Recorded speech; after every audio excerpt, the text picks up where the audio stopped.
And thank you for joining me here. I'm Don Ma. Top story today, about 75,000 healthcare workers launched a planned 3-day strike at Kaiser Permanente facilities across the U.S. on Wednesday, the largest ever such action the healthcare sector has ever seen. Those walking off the job include nurses, medical technicians, and other support staff at hundreds of hospitals in California, Oregon, Washington, Colorado, Virginia, and Washington, D.C. Kaiser said hospitals and emergency departments actually would remain open, and they're staffed by doctors, managers, and contingency workers. Now, Kaiser nationwide employs 68,000 nurses and 213,000 technicians, clerical workers, and administrative staff. Now, this is alongside, of course, its 24,000 doctors. And meanwhile, the cost of spiking migration for a key Mexican border state due to a sharp downturn in U.S. border cargo trucks totaled nearly $1 billion over about 2 weeks. This is according to state officials on Tuesday. This is as authorities in both countries struggle with the largest surge in migration. The state government of Chihuahua announced in a statement that its trade-dependent economy lost more than $947 million between September 18 and October 2nd. It's blaming a migrant crisis for preventing the usual flow of goods from crossing into the United States. Chihuahua borders the U.S. states of Texas and New Mexico, both of which host major points of entry crucial for trade between the two neighbors. And just on Monday alone, the Chihuahua government said related losses totaled about $77 million. These impacts stem from the migrant crisis caused by the arrival of thousands of people crossing through the state. This is according to the statement. And the pandemic-era pause on federal student loan payments officially ended on Sunday, and now millions of Americans have another monthly bill to budget in. How can borrowers best navigate those payments in uncertain economic times? And what could the restart mean for the overall economy? Here's more. It's October, which means it's time to start making federal student loan payments again after a more than 3-year reprieve due to the COVID-19 pandemic. Betsy Mayotte of the Institute for Student Loan Advisors says the transition could be challenging for some borrowers. There's been a lot of changes since the pause started. Things like housing and lettuce are a lot more expensive than they were pre-COVID. Mayotte recommends borrowers use the loan simulator tool at studentaid.gov to determine which repayment option is best for them. And remember, the Biden administration has instituted an on-ramp plan, a grace period on missed payments through September 2024. Normally with federal student loans, if you're 90 days delinquent or more, it starts getting reported negatively to the credit bureaus. That's not going to happen during these 12 months. Interest, however, will accrue. Beyond the on-ramp window, Mayotte says to make plans now to avoid default, which happens if payments are not made for 270 days or about 9 months. It will have a significant negative impact on your credit report, which can affect other things like buying a house, the interest rates on your credit cards, a car loan, and so on.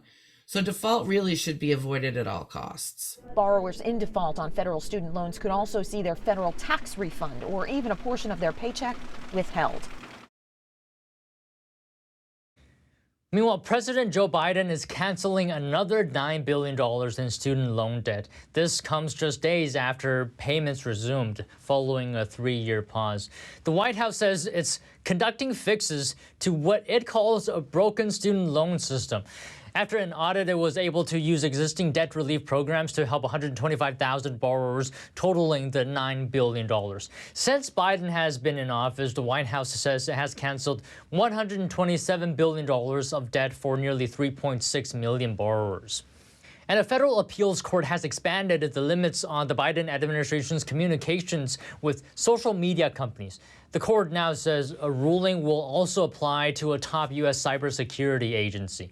The ruling came last month from the conservative Fifth Circuit U.S. Court of Appeals located in New Orleans.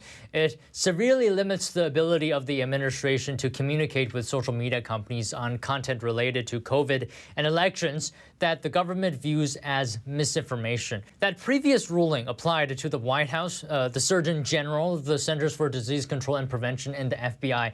Now, in a new opinion, the court says it also applies to the U.S. Cybersecurity and Infrastructure Security Agency. This agency is charged with protecting non-military networks from hacking and other homeland security threats. The manufacturers of the 10 initial drugs chosen for Medicare price negotiation program have agreed to participate in the initiative. Biden administration officials made the announcement Tuesday. The drug makers include Bristol Myers Squibb, Merck, Johnson & Johnson's Janssen division, Novo Nordisk, and AstraZeneca, among others. They will now spend months in talks with the Centers for Medicare and Medicaid Services to determine maximum fair prices for the products. The agency will publish the agreed-upon prices by September 1st, 2024. Those prices will take effect in 2026. Now, despite the company's decision, they're not giving up their efforts to overturn the program in court, even after the industry lost its first legal battle Friday. And is Amazon using a secret algorithm to raise prices for consumers? Details are coming out during the Federal Trade Commission's monopoly lawsuit against the company. Here's more. The Wall Street Journal reported Tuesday that it viewed redacted portions of the Federal Trade Commission, or FTC's, lawsuit against Amazon. The documents reportedly show that Amazon abused its position in the e-commerce sector and used an algorithm known as Project Nessie to artificially raise prices for consumers. The lawsuit alleges this algorithm tests how much it could raise prices so that competitors would follow suit. Sources familiar with the matter told the paper that the algorithm helped Amazon make more than $1 billion in revenue. Amazon says it no longer uses Project Nessie. An Amazon spokesman responded to the lawsuit saying, "The FTC's allegations grossly mischaracterized this tool. Project Nessie was a project with a simple purpose: to try to stop our price matching from resulting in unusual outcomes, where prices become so low that they were unsustainable." The FTC spokesman said, "We once again call on Amazon to move swiftly to remove the redactions and allow the American public to see the full scope of what we allege are their illegal, monopolistic practices." The FTC in 17 states filed their anti-monopoly lawsuit against Amazon in federal court last month. They alleged that the online retailer is violating federal and state antitrust laws. AI voice phone scams are bringing in big bucks for criminals who easily clone the voices of children and trick family members into giving them money. NTD's Emma Shi has more.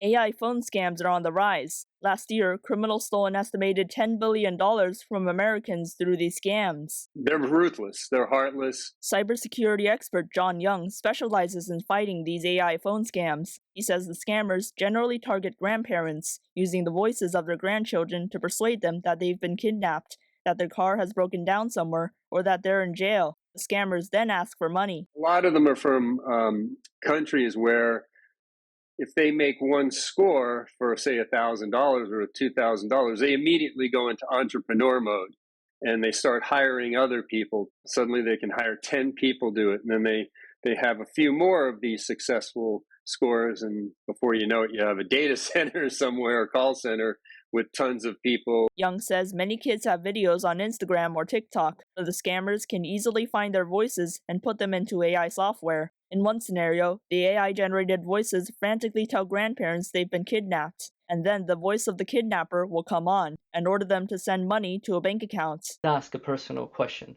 Ask, hey, where did we go on vacation last time? What was your childhood nickname? And if that is not what you're expecting, then this is most likely fraud. AI expert Martin Rand says this is one way to confirm whether that voice is real, if you can get the question in before the supposed kidnapper butts in. Another way is to plan in advance. My favorite thing is to have a security word. So one of the security words we used a few years ago was carrot. So if any of my kids were calling, and we felt like there was something off, we would just ask them what their security word. Tech entrepreneur Dan Martell says people should also trust their gut.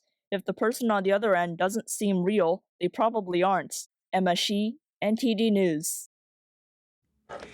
Netflix may raise prices a few months after the Hollywood actors' strike ends. That's according to the Wall Street Journal, citing anonymous sources.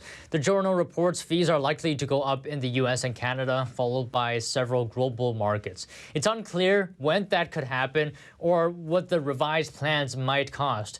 Netflix says it's already making more off customers by cracking down on password sharing and ending its basic plan. But for now, customers can stream with ads or pay up to $20 a month. They have to pay extra to put a non-household member on an account. X, formerly known as Twitter, is getting sued by a legal marketing company with a similar name. The marketing company claims the social media giant's new name infringes on its branding and leads to consumer confusion. Here's NTD's Eileen Ng with more. X Social Media is suing X-Corp, formerly known as Twitter. The Florida-based company sued Elon Musk's company in federal court in Florida on Monday. They claim Musk's new name for Twitter infringes on their trademark by incorporating the letter X. Musk began the rebranding back in July, which has caused some consumer confusion. The case appears to be the first of what could be numerous trademark disputes with Musk's company over the letter X, which is commonly used in tech branding. X is included in hundreds of federal trademarks owned by companies including Microsoft and Meta platforms. X-Corp applied for its own U.S. trademarks covering the letter last month. According to its website, X Social Media is an ad agency focused on mass tort litigation. The lawsuit said the agency has used the X Social Media name since 2016 and owns a federal trademark covering it. It has invested more than $400 million in Facebook advertising to reach potential clients. The company said Twitter's rebrand has already confused customers and caused it to lose revenue. X Social Media asked the court to force Musk's company to stop using the X name and requested an unspecified amount of money damages. Millions of made-in-China COVID test kits are making their way into American homes. The White House is offering free COVID-19 test kits for the 5th time. The program allows each U.S. household to order up to 4 free test kits online. The Department of Health and Human Services says it has awarded $600 million to 12 domestic COVID test manufacturers. HHS hopes to produce 200 million tests to replenish government stockpiles. But more than half of the funding has flowed to companies connected to China. Test manufacturer iHealth won a $167 million contract from HHS. The company is the California subsidiary of Andon, a medical device supplier based in China. California-based CoreDX also got an HHS contract. Parent company CoreDX Union is part of the Beijing Entrepreneur Culture Group. Ad-free Instagram for $14 a month. Reports say Meta is looking to charge Europeans for this subscription plan. But could it come to the U.S.? NTD's Faye Corder has more. Meta is proposing an ad-free version of Instagram for Europeans, according to the Wall Street Journal. Europeans may get 2 choices: either pay the equivalent of $14 a month for ad-free Instagram, or continue using the platform for free by seeing targeted ads. This proposal is a response to EU regulations, which may restrict Meta's ability to show targeted ads. Ad-free Instagram would be great. Most of us get way too many ads and find it really distracting. Robbie Kellman-Baxter is the author of The Forever Transaction and The Membership Economy. Even though she likes the idea, she doesn't know whether it'll happen in the U.S. They're going to prefer the most revenue that's allowed in the country. So unless regulators come down hard on privacy protection, I don't know that they'll be that motivated to do it. Ads are crucial for Meta's business. A move by European regulators to restrict them would endanger its main revenue stream. I don't know if everyone realizes the importance of ads. I mean, that's what keeps the lights on for these companies. You know, the servers, the staff, all of that maintains the platform. You know, that's covered by advertising revenue. Chris Alexander helped write the first ever social media guidance for the military. He says the ad-free subscription tier may work. People seem to be willing to spend more on experiences, and they've also become dependent on these platforms. Meta may roll out this ad-free version in the coming months, according to the Wall Street Journal. Faye Corder, NTD News. Sam Bankman-Fried, the indicted founder of now bankrupt cryptocurrency exchange FTX, goes to trial on October 3rd for what federal prosecutors have called one of the biggest financial frauds in U.S. history. Here's more. Sam Bankman-Fried is going on trial on fraud charges in New York starting on October 3rd. This comes nearly a year after FTX, the cryptocurrency exchange he founded, collapsed and declared bankruptcy. The 31-year-old is accused of stealing billions of dollars in FTX customer funds. Federal prosecutors say he used the money to plug losses at Alameda Research, which was a crypto-focused hedge fund that he also owned, and to buy luxury real estate and donate tens of millions of dollars to US political campaigns. Now, the former billionaire has pleaded not guilty. He has acknowledged risk management failures at his companies, but says he never intended to steal any funds. Now, his lawyers are expected to argue at trial that Bankman-Fried thought FTX was allowed to make investments with customer funds, just like banks use deposits to make loans. His lawyers are also expected to try to pin most of the blame for the failures of his businesses on others. Now, 3 former members of Sam Bankman-Fried's inner circle have pleaded guilty and are set to testify against him at trial. That includes Caroline Ellison, Alameda's former chief executive officer, and also Bankman-Fried's on and off romantic partner. Now, the trial is expected to last about 6 weeks. In order to get a conviction, prosecutors must convince the jury beyond a reasonable doubt both that Bankman-Fried defrauded FTX customers and also that he knew at the time that what he was doing was wrong. Bankman-Fried is going to be traveling to and from court each day from the Metropolitan Detention Center in Brooklyn, which of course is a far cry from the $30 million penthouse in the Bahamas where he was living up until his December 2022 arrest. A judge jailed him in August after finding that he likely tampered with witnesses at least twice, including by sharing Ellison's private writings with a reporter. China's economy is tumbling. A weak real estate market and horrific youth unemployment rates among the many issues. Here's the report. China, the world's second largest economy, is in a slump. Prices are dropping, the real estate market is in a cash crunch, the youth unemployment rate is so bad the government stopped publishing it. And some local governments are so broke, medical benefits for seniors have been cut, leading to protests. Tough times across the country. Yet this is the Chinese economy government officials are eager to show the world. Bustling factory floors, a free trade zone, and an industrial park dotted with international companies. Among the sights we saw on a state-sponsored trip to northeastern China, rare access inside the heart of what many call China's Rust Belt. Are you able to have success despite all of the economic challenges facing China right now? China's economy as a whole is improving. We are confident that we can make a corresponding contribution to the general trend of development. That confidence seems like a contrast to reality. Officially, China's economy is improving based on GDP, but the rebound isn't as fast as many investors had hoped, especially in a post-COVID world. The Chinese government is certainly looking to foreign investment to help jumpstart its economy, but it's also focusing on factories like this one. An effort to make sure it still churns out enough products for export, keeping China as the world's factory. At the same time, upgrading key industries, especially tech, to become self-reliant or even leaping ahead of the US and other rivals. Needed solutions as China remains one of the biggest drivers of global growth. A slowdown in China is going to impact everyone else in the world. You will have the effect, of course, in demand, you will have the effect in prices, and so on and so forth. China saw so much growth in the past, economists say eventually it would hit a wall. Now it's hoping some of the industries we saw here on this trip will help the nation climb over it. And just in time for the start of engagement season, diamond prices are taking a hit as many consumers shy away from luxury goods like jewelry. But a drop in rough diamond prices doesn't mean you'll see cheaper prices at the store. Here's a closer look, plus why you can soon expect a marriage proposal surge. Diamond prices are dropping, but don't expect to see cheaper prices at your local jewelry shop. According to Zeminski Global Rough Diamond Index, prices for rough diamonds, the raw, unpolished, and uncut stones, are the lowest they've been in a year. And one economist says the price drop, plus a robust U.S. labor market, could contribute to a surge in marriage proposals. It's easy to find a job. Jobs are plentiful.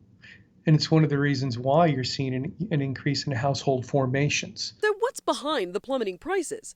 Industry analysts are linking the slump to declining sales at the jewelry counter, saying many post-pandemic consumers shy away from luxury and discretionary goods and spend on more traveling, eating out, and other experiences. Households actually had quite a lot of savings. They could insulate themselves. It comes as the largest jewelry company in the U.S. predicts a marriage proposal boom. According to Signet Jewelers, engagements will soar as high as 2.5 million in 2024. I think that's a very good sign that gives you just a really strong sense of just how robust portions of the consumer market are and just how solid the U.S. economy is. For those looking to propose this year, don't expect cheaper diamonds. Analysts say retailers don't typically adjust in-store prices based on price fluctuations to products on the short term.